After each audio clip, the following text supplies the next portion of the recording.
Hi everyone! Today we're gonna talk about the chapter 10, which is Confident Adults Supporting Confident Mathematicians. And according to the article, to be successful, maths learning needs to involve children in doing, thinking, and even in playing, of course.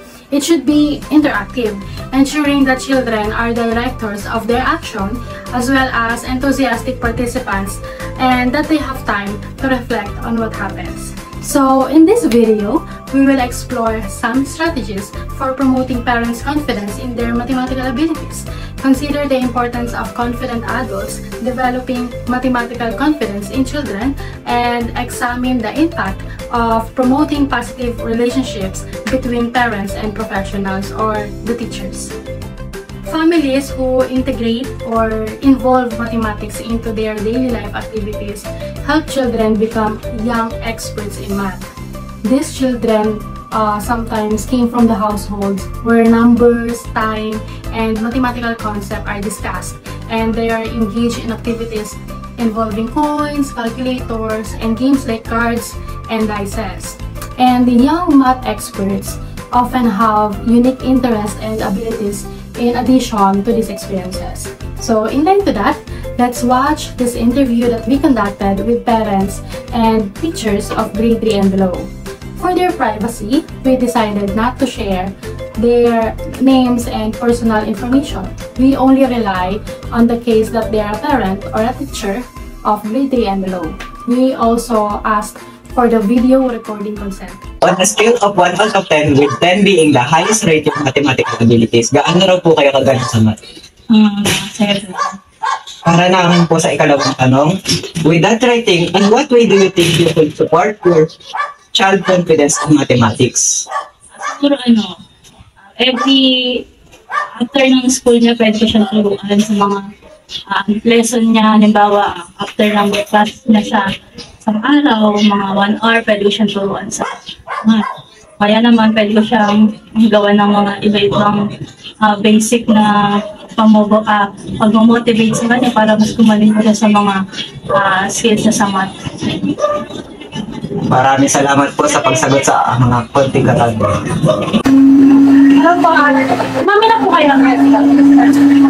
Ito po yung person ko. Rating niyo po from 1 to 10, with 10 being the highest po. Ano po yung rating niyo sa sarili niyo kung gaano po kayo pagaling sa math ability? Siguro pa-rate ko yung sarili ko 7 or 8 7 or 8. With that rating, paano niyo po masusupport yung bata sa mathematical confidence niyo, mathematical learning? Kung sa bahay, inuutusan ko sa pumili like na mga ansapindan, soft drinks, ganyan. Then kapag may suklet, pinapabili ko sa kanya yung suklet para alam niya kung magkano yung nagastos niya and yung mababalik sa kanyang pera. Anong grade na po ni Baby? Wala ko to.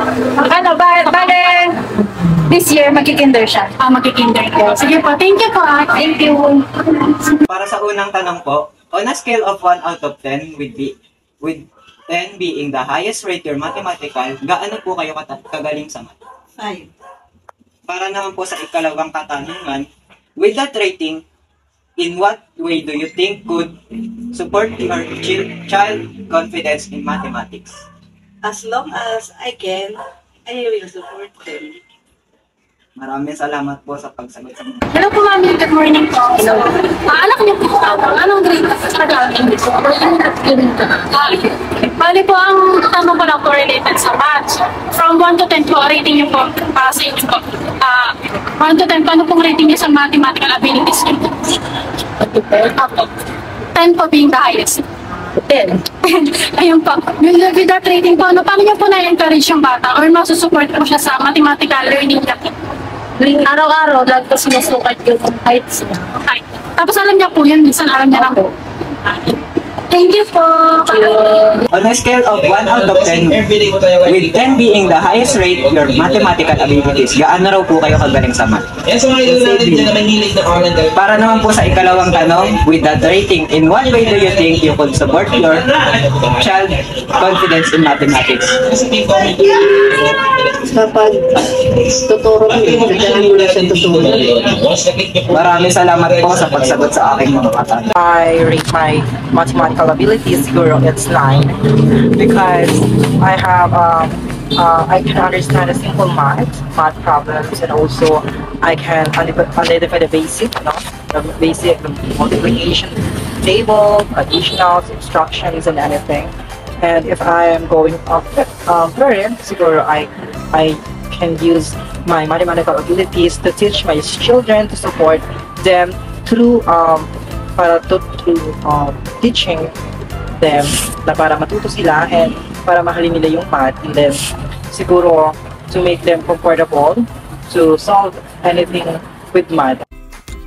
We also have interviewed one of the professor in City College of San Jose del Monte online, and her answer in number 1 on a scale of 1 to 10, with 10 being the highest, rate your mathematical abilities, and her answer is 7/10.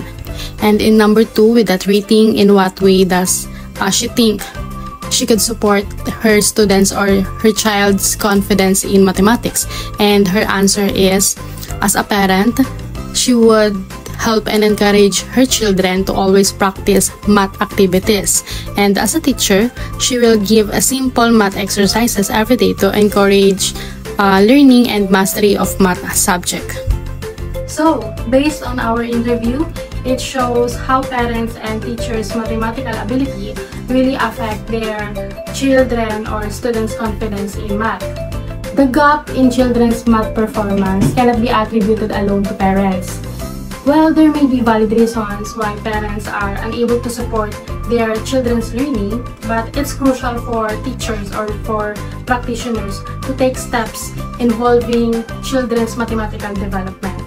So, parents and practitioners or the teachers must be working together because collaboration between them is essential for their children or students' confidence in math.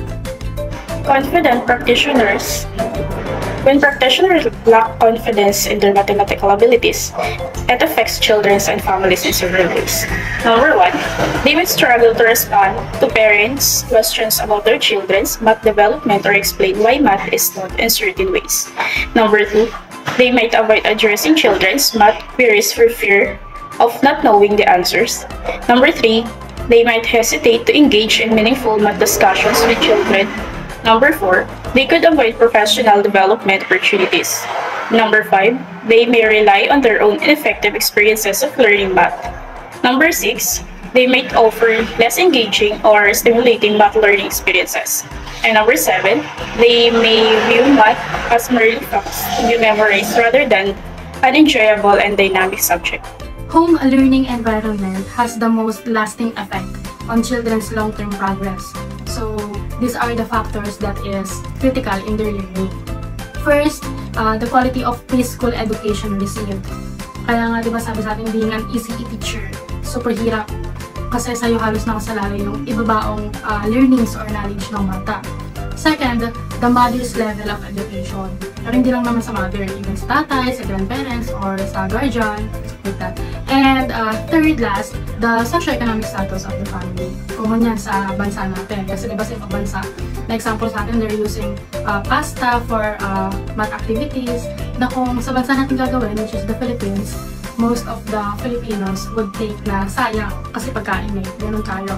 So, based on the video, collaborating both parents and practitioners or teachers can ease the burden on children because it ensures a more consistent mathematical learning experience for them.